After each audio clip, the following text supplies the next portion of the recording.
During the explanation of each of the strength training exercises we did throughout the workout, I did not explain to my client that his core strength needs to be maintained throughout each exercise, the correct breathing technique he is to follow, and the major bones and joints associated with each of these exercises. As my client has had previous experience in the gym and with these exercises, I did not feel it necessary to go through and explain them to him at the start, and was rather looking for them in his form and technique correction, and I would pull him up on them if he was not doing them correctly. As for any other client in the gym that I may take on for personal training, I would ensure that they understand thoroughly each of these points and that they utilise them throughout their exercises.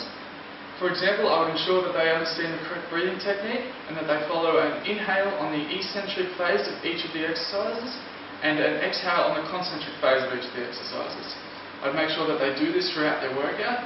Secondly, I'd go through and explain to them that they need to ensure their core strength is maintained and that it will help them with stability and balance throughout each of these exercises. And thirdly, I'd go through and explain the major bones and joints associated with these exercises. For example, with a barbell squat, their hip joint, knee joint and ankle joint will all come into play during the barbell squat, and that their femur,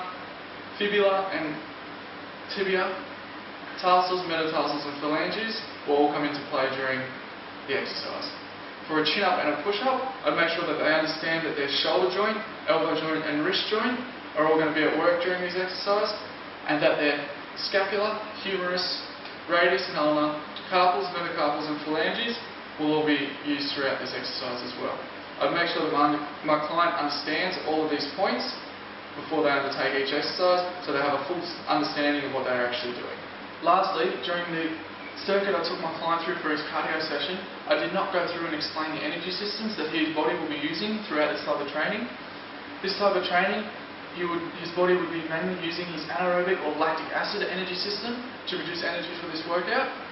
The reason behind this is that the exercise did not exceed 2 minutes and we're above 10 seconds, which is in the zone where the anaerobic or lactic energy system would be predominantly used. I did go through and explain to him the benefits of this type of training. For example, his cardiovascular endurance would be improved,